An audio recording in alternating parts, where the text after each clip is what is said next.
kind. Sarah Zimmerman and Justin Davis met in a guitar class at Belmont.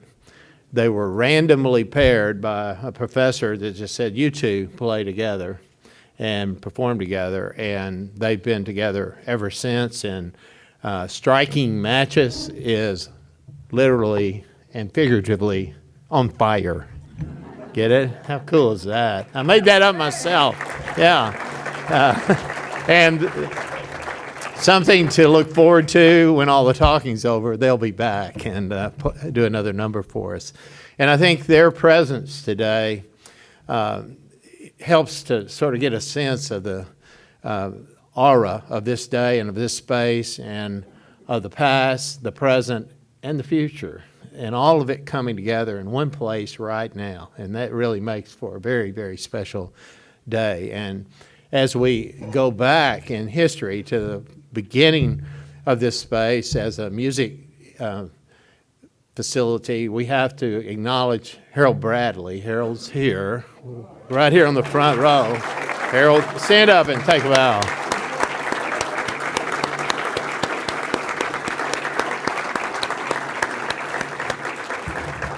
Harold reminded me he did this all by himself.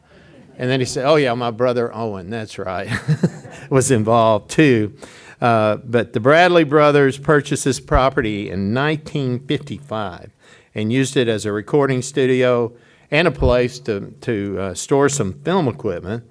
The brothers sold the studio to Columbia Records in 1962, and it remained an operating studio until 1982. Artists who recorded here during those years included Dusty Springfield, Johnny Cash, Patsy Cline, Brenda Lee, Buddy Holly, Loretta Lynn, George Jones. I'm always amazed how quickly we roll these names off our tongues here in Nashville and don't pause. And it's George Jones, and then let's just honor, and Tammy Wynette, and all the great names that we're listing here. Charlie Rich, the Byrds, Patti Page, Elvis Costello, Simon Garfunkel. Boss Skaggs is not on this list, but I know what they did here.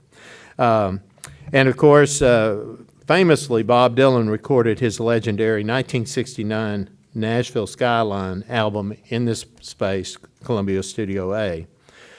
What happened after '82 was this became office space, really, for the Columbia. Mark Wright could probably show us which one of these spaces where his office was here at Columbia at one time. But that's all gone now, and it's back as a recording space. And what a great transformation that has been. And it's really been made possible through the Curb Family Foundation, Mike and Linda Curb and their two wonderful daughters.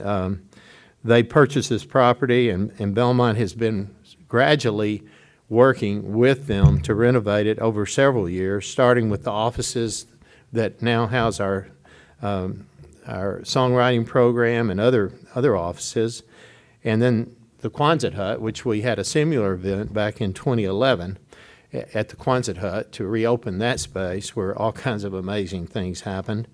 Also, I think the Bradleys very involved in that space. And now, today, what we're celebrating is that Mike Curb, who, as we all know, is like probably the man most interested, or at least most active in preserving Nashville's historical legacy in music. Mike has signed a deal giving Belmont a 40-year lease on this space. And the rent is very, very good. Very, very good. Like $1 a year.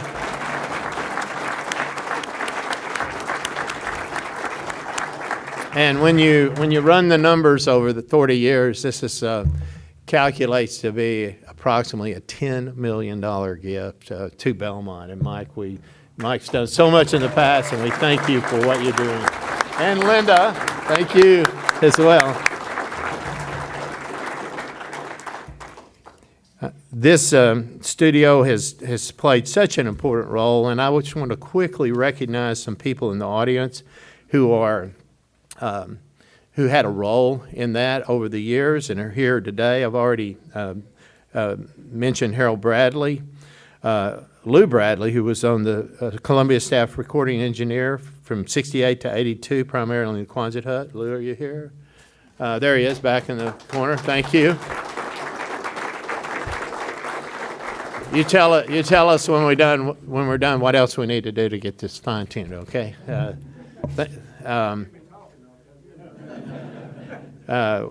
Okay, Ron Reynolds from the Columbia, also a staff recording engineer.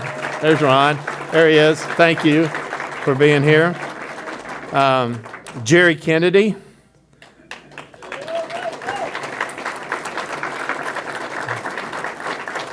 Jerry, where's Jerry? I heard Harper Valley PTA yesterday, and I just go, I mean, he played that, right? On Harper Valley PTA, you played the guitar lead on that, and I'm telling you, that made that song. It really did. So, along with Jeannie C. Riley, okay. And the other musicians, don't let me forget them, but yeah, I love that. Bill Walker, a music arranger. Is Bill here? Here he is. There's Bill. Welcome.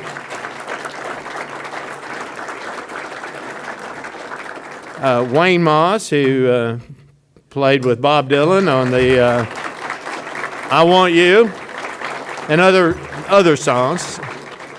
And I think it's worth pausing here to say, when Dylan came here, and I know probably everybody in the room knows the story of the difference that made in broadening the reach, he came here because of you guys, the musicians here, the studio musicians who they discovered Nashville as a musical hub of the world. And so you all we owe a lot to you. The whole city does for what you did to bring all genres of music to Nashville. So thank you for that.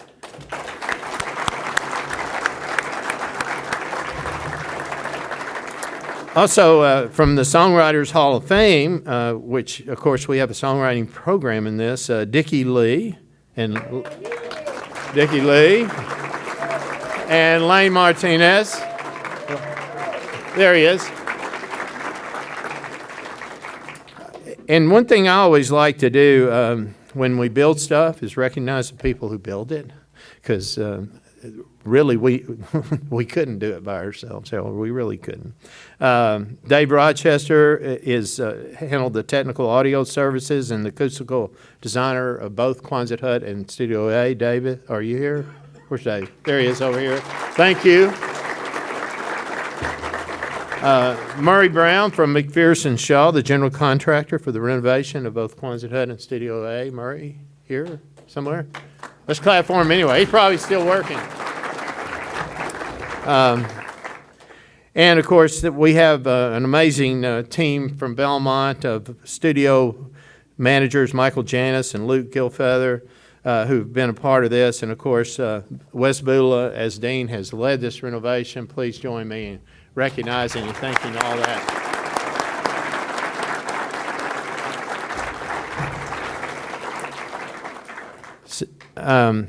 Also, I want to recognize Randy Smith, the trustee, who's over here somewhere. I know he is. And I haven't seen Mark Wright coming yet, but Mark's one of our trustees. I knew I was in Nashville in the year 2000, met Mark for the first time at an event, and he's on his cell and he's telling me this, and then I hear a ringing and he opens up. Yes, I think that was before call waiting, and but Mark's, I'm sure, doing deals somewhere. Yeah, so but we're blessed with great trustees. Other folks here today: Troy Tomlinson from Sony ATV. Troy's back here. Thank you. Great friend of Belmont, parent of a current student. Thank you. Rod Riley from the CEO of Word Entertainment, and we know the partnership of Word and Curb, and thank you so much for being here. Hoot Hester is here. Where's Hoot? Back here. Buddy Miller. right there. And Jim Ed Norman over here. Yay, Jim. And Mr. and Mrs. Richard Weiss. And I could talk about, where? Here? Okay. Well, we could, and there's a story for every one of you in the room. I know that. But in order to move along a little bit, let me recognize who now, Mike or Charlie? Charlie McCoy. Charlie is going to come up and say a few words about the work that he did here and just give us a quick flavor of what went on in the space. So please join me in welcoming Charlie McCoy, who played behind a lot of great folks here.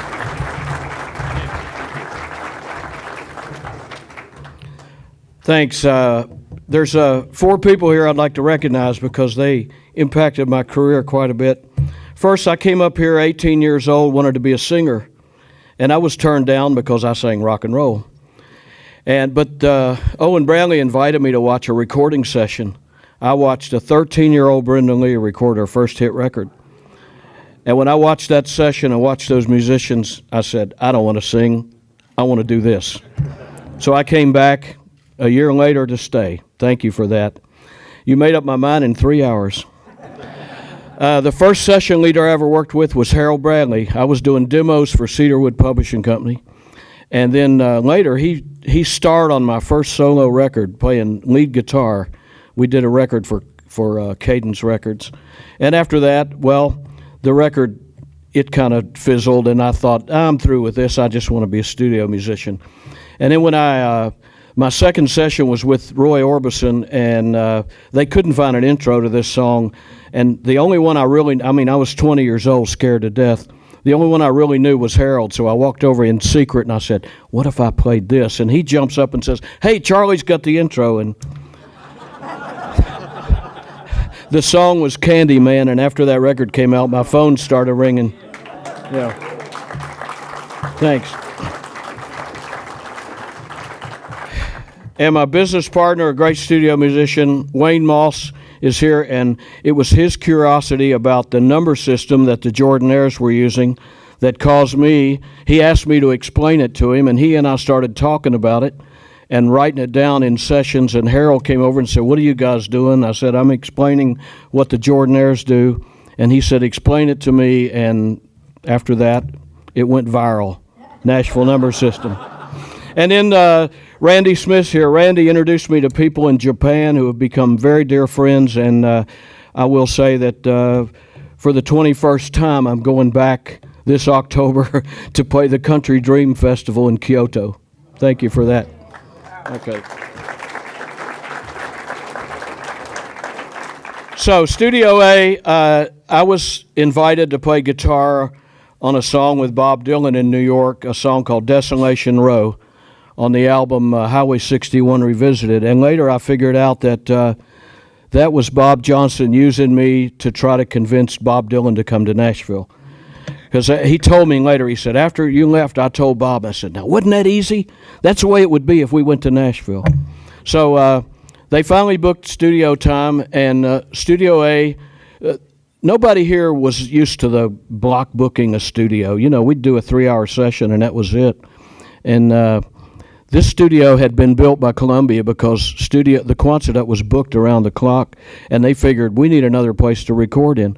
Well, the local people, all the country artists, were superstitious. They wanted to record down there, which was great. Now, I know there were a few other, did y'all do Harper Valley up here? Yeah, okay, so there was some other ones. But, so they were able to block book it for a week, and it was a group of Nashville studio musicians plus Al Cooper and Robbie Robertson. They were friends of Dylan's. I think it was kind of to make him feel a little more comfortable. I'll just tell you about the first day. We were booked at 2 o'clock. His flight was late. He showed up at 6 and said, you guys hang loose. I haven't finished writing the first song yet. We started recording at 4 o'clock the next morning, a 14-minute ballad called Sad-Eyed Lady of the Lowlands. And you guys that are players in here, you know, we weren't he wasn't doing into overdubbing or fixing or anything like so. At 4 o'clock in the morning, you're saying, please don't let me make a mistake. But we did Blonde on Blonde here, and then we did Nashville Skyline, and in between we did John Wesley Harding. So those were, I think, probably 3 of Bob Dylan's biggest albums. And the end result of Bob Dylan coming here was Nashville was certified as a recording center to people in fields of music that would never consider coming here before. And at that time, mainly this music we called folk rock. They started coming here like it was amazing. And I can go through a small list real quick.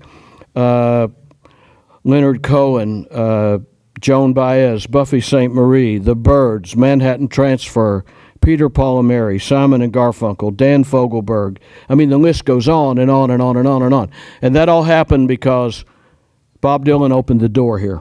So I just want to say, I was really proud to be a part of that because it was a major event for Nashville, and I'm glad to see. And also, we have. I'd like to say I've been here for 53 years, and we have a couple of, I think, heroes in this town. One is Mike Kerb. Thank you for what you're doing for preserving all this.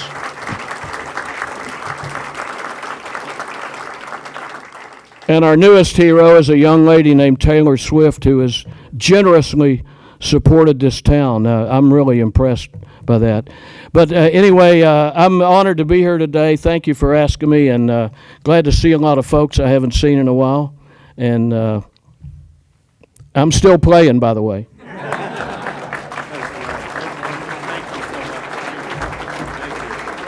Thank you. And yeah, perfect's what I said. I said it first, Bo. Yeah. And I'm not sure what the year was, but I was about 12 years old and living in Blytheville, Arkansas, Mississippi County, Arkansas, the #1 cotton producing county in the world at that time. And every year we had the national cotton picking contest there. I mean, that was it. You go watch people pick cotton, and whoever picked the most in 2 hours won.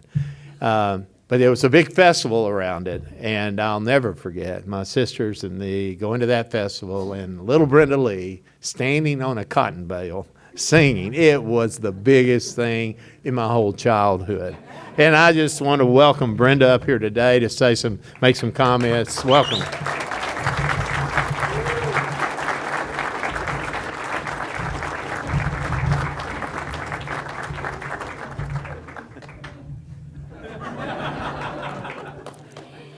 I am so pleased to be here today. This is a magical building for me.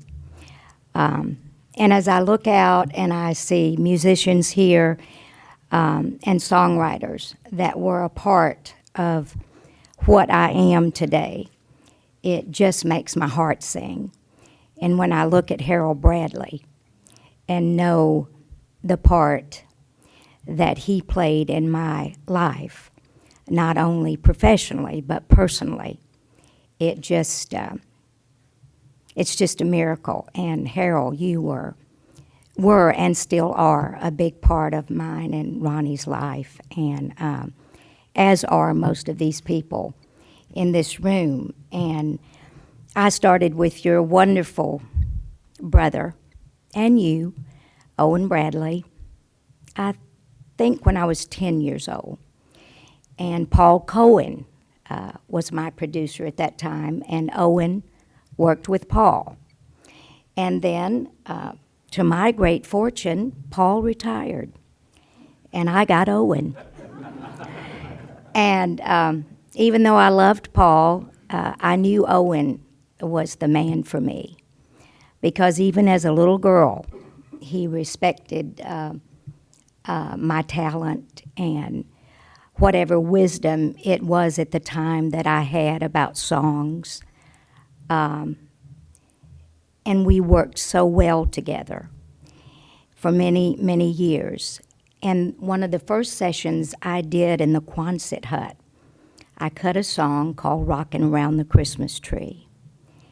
And how many years did we put that thing out, Harold, before it did anything? I think it was several. But, you know, Owen believed and Harold believed and all the A-team musicians. That's what we called them, the A-team, because they were the best. So this place has been a who's who of great artists and hit songs that first found their home here. The beauty of the long career that I've enjoyed is the memory of being here as a young artist, when the lights were being turned on in Nashville as a major recording center to be reckoned with on both the national and international musical levels of the industry. Owen Bradley and Harold had a vision in 1955 when they bought an old house on 16th Avenue South with the idea of creating a studio. They tore out the first floor, built the studio in the basement, and for good measure, attached a galvanized steel Quonset hut to expand their creative claim on Music Row. To say they struck gold would be putting it mildly. This little patch of ground where we stand today became the foundation of what was to become the sound heard around the world. I am blessed for the good things that happened here at the very heart of Music Row where we gather today. The songs Owen and I and the A-Team were able to bring to life changed my life forever. And in turn, I am forever grateful to have shared a time when both Nashville and I were young in this amazing business of making music.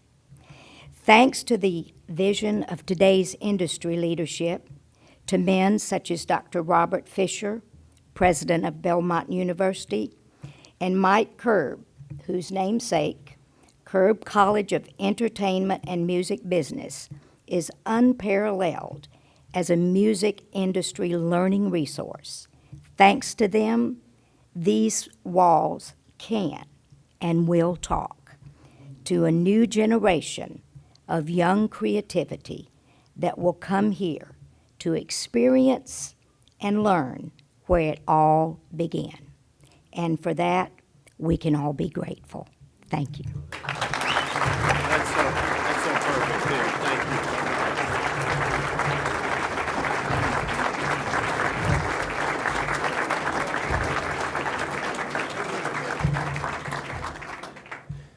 And Charlie, I said that's perfect, too. That is. Thank you. Thank you so much. And to see the lives that were changed and the way the music grew here is such a treasure to us. And to have that commitment to keep these treasures alive, not just for Nashville, but for the world, is such an important role. And that's where Mike Curb comes in. Mike changed everything at Belmont back in the year 2001 when I asked him a crazy question that I can say safely now. I thought, we'll negotiate this down, I'm sure. But he just said, can I pay it over 3 years? I said, yeah. Instead of, messing around with a number, yeah, we can do that. But today on that campus, and the presence was already there when I arrived, thanks to my predecessor, Bill Trout, and prior to that, Dr. Herbert Gabhart, who established the music industry work, along with Bob Malloy. Thanks to all that, we were in a position to move to where we are today. And our students, and I think the best way to describe what Mike Curb means to Belmont is through a sketch at Fall Follies at Belmont. And it's a time where I always go to Fall Follies in disguise. Like, they make fun of everybody, especially me. And I never know what they're going to say and whether I want to own it or not. So their parents are there. So I wear like a hood and sunglasses.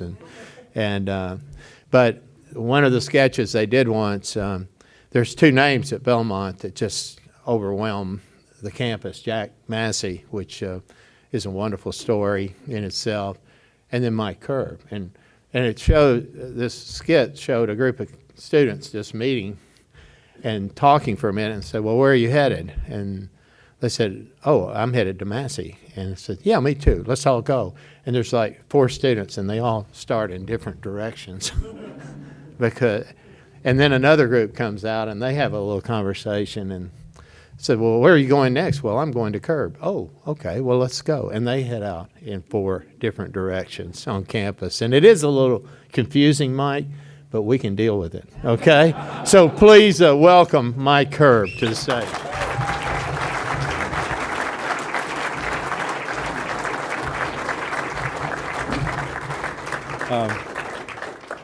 Thank you, Bob. And first of all, we should acknowledge Bob's wife, Judy Fisher. She's the one that makes that campus look so beautiful. And she comes up, but what Bob's done with the Belmont campus, I mean, there are more cranes on Belmont campus, right? You can see them all over. We can see them from our home. So we call him Bob the Builder. I mean, what he's done, but just fabulous job you've done and we're so proud. Our Curb College now is the largest standalone music business college in the nation. And, you know,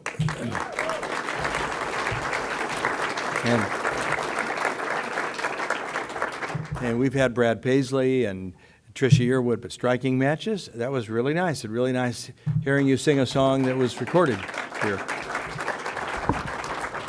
That was actually recorded in the Quonset hut, though, wasn't it? In 1962, I think, right? Harold, 61.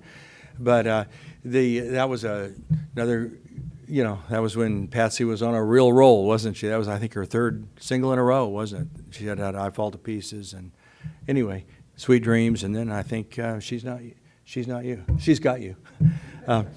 Get that title right. But, you know, when I was actually living in California, my father was an FBI agent, and I had a band, and I was trying to figure out how is it that all the records that are hitting are coming out of essentially 2 studios at the time, the Quonset Hut and RC Studio B. You know, and by the way, Brenda, when Bob said he was 12, he forgets that you were 12 too then. So, you know, yeah, and I'm sure you're tired of hearing people say, when I was 12, in fact, I found out you and I are the same age, and you look a lot better than I do. So, but don't you hate it when someone says, when I was 12, I'm just teasing. And Bob's pretty close to us too right now, you know. In fact, we don't really know. I'm going to find out. I'm having lunch with them. I'm going to find out how old he really is. But seriously, though, when you look at the executives in this room, like Troy Tomlinson and Jim Ed Norman and our Nashvilleian of the Year last night, Tom Sherrard, and Rod Riley, head of Word, and the executives that are here today in today's business, we could learn so much. I mean, do you imagine what Billy Sherrill? I don't know if anybody did I did introduce you. I mean, I used to fly back from Nashville with Al Gallico because he was my neighbor in California. And he would, every time, he had that little cassette machine that he would play, and he would play me a Tammy Wynette record or a David Houston record, and that was in the days when they were recording in this actual studio, in Columbia Studio A, you know, when you were, and one after another, it was David Houston, it was George Jones, it was Tammy Wynette, I mean, it was every single thing, Charlie Rich, Behind Closed Doors.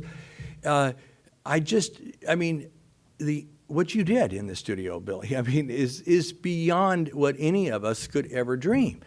But going back before that, you know, going back to the early 60s when I was starting out in the record business and I had my band, 1 out of every 2 records on the radio, I'm not talking about on country radio, I'm talking about on top 40 radio, were being played, were being recorded either at RCA Studio B or the Quonset Hut.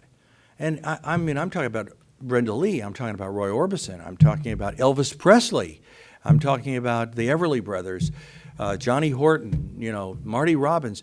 And when you really delve back into it, Brenda talked about, and Charlie, you talked about this Studio A, but when you go all the way back and to that first house here, and there's nothing, I always love to study music history. The problem is, the reason I love to study it, obviously, is because, as Wes Bulla, the dean, knows, and as Don Cusick, who is our history professor, knows, I love to study it, but the more you study it, the less you know. And there's nothing like talking about music history here at Columbia Studio A and the Quonset Hut, and then there's Harold Bradley, who knows the history of it. So I'm sitting here talking about, and Bob said, talk a little bit about the history, and here I'm standing right in front of the history of it. So you correct me if I'm wrong, but when you bought that first building, before you had the Quonset Hut, these records like Gone by Ferlin Husky and Bebop-A-Lula by Gene Vincent and Young Love by Sonny James and Marty Robbins, I think, singing the blues, right? Those records were actually singing it in the hallway, right? And you were still recording in the small studio before you had the Quonset Hut, right? And so that's right under, and that was Owen's office where Don Cusick is now, and then right underneath that was where you had the studio, right? And so that was the first studio before the Quonset Hut, and those 4 records were actually cut while you were building the Quonset Hut, right? And then obviously, pardon? It was Jingle Bell Rock cut then. So was that before Sweet Nothings and there again? I'm standing right here. You're talking about Jingle Bells Rock by Bobby Helms. Oh, so that was recorded. The original record of that was recorded in the small studio, and then Rockin' Around the Christmas Tree, was that before Sweet Nothings or after? Before. All right. So they were both recorded in the actual Quonset Hut. Anything that I ever did that was considered good. All right. So but see, the thing is, when you talk about Brenda Lee, you're talking about somebody who's in the Rock and Roll Hall of Fame and the Country Music Hall of Fame.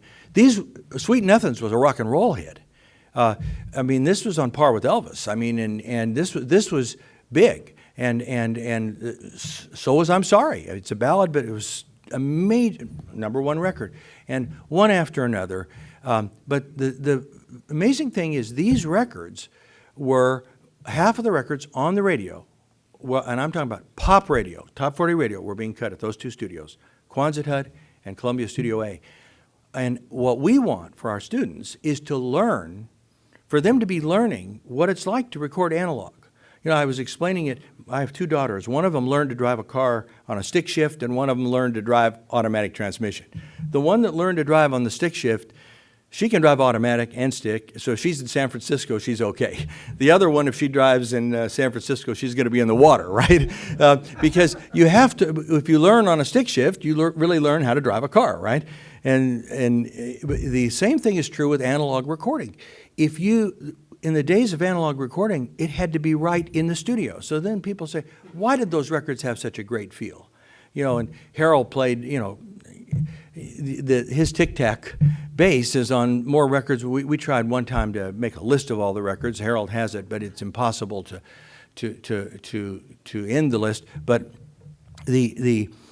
those records, the records that were recorded in this studio, they had to get the sound right. They couldn't go to a 100 track studio and recall it 2 months later, and a lot of times people say, well, why do all the records sound so much alike today, and why is the feel so much alike? Well, it's because they're being recorded, and then they come back from 2 or 3 months later and they recall it.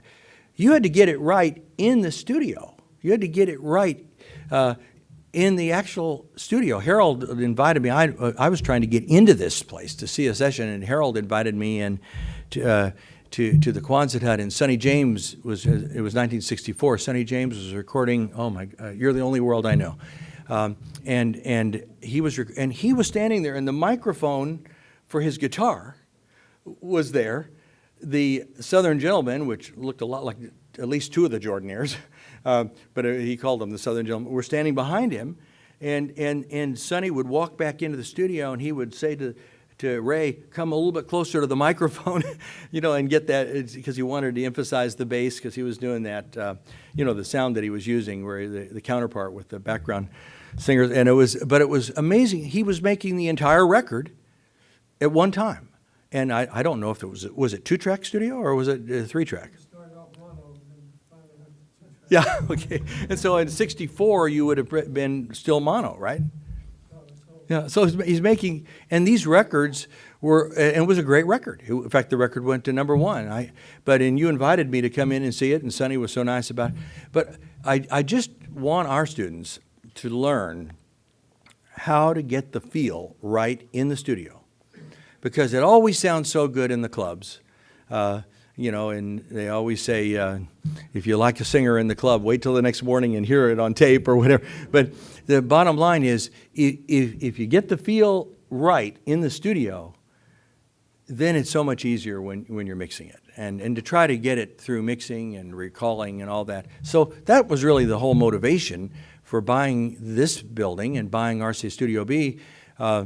First of all, while I'm alive, I want to see all this happen again. And I was distraught when I saw that the Quonset had been turned into an art department. I mean, it made me sick, And so it took us years to get that cleaned out and fixed up. And I don't know who made that horrible decision. But in this facility, of course, we've had to take a little bit of license, because we also are trying to teach the students digital, and of course Ocean Way is now part of the facility as well. So our students can learn from RC Studio B, the Quonset Hut, Columbia Studio A, and Ocean Way, where they can learn digital. So all of you, and I wish I could repeat every name of Lou and all the people that are here that Bob did such a great job introducing, but I just wish we could get more of a relationship going between those of you who really made it happen here and our students.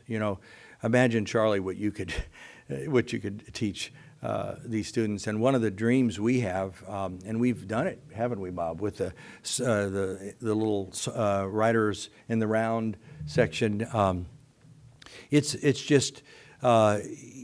I just wish we could ask you, all of you, if it's once a year, to show our students what it's like to get the feel right in the studio when you record, and then, I mean, it because you've done it a million times, and obviously, Billy. I mean, I don't know how you could have possibly just kept doing it time after time after time, and Brenda knows it. But and Charlie knows it. Every one of you know it. But that are here. But if we could somehow get you to come in and get our students to understand the importance of getting that record right and getting that sound right, and the shoulders that they're standing on. These are big shoulders, and also the appreciation and the respect that artists had for their managers, their publishers, they even like their record labels sometimes, and and so it was such a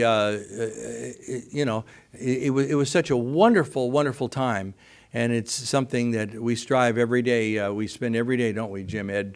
Jim Ed's our new CEO of our company, to try to figure out how can we make this a friendlier environment, but in any event, thank you so much for what you've meant to Nashville. And by the way, I don't want to make the mistake of not introducing my wife. She's, but my wife Linda. That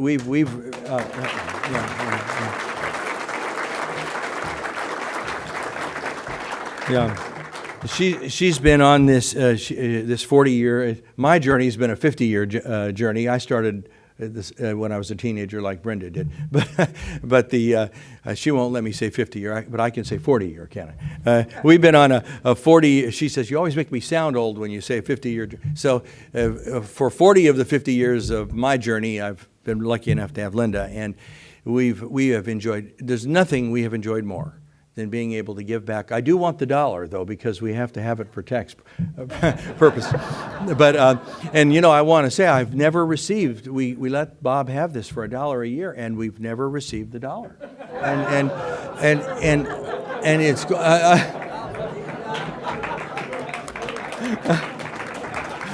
we get that? Okay, good. This is good. Yeah, all right. And, okay. All right. Okay. And I want this to go into the Musicians Trust Fund anyway, so I'll leave it here. Okay, so anyway, thank you to all of you who built this.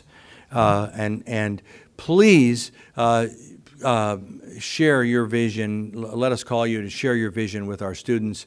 It is so important that they understand the incredible shoulders they are standing on and the incredible genius that all of you put forward in making this what it is. And we're just proud to be a part of restoring it. So thank you very much.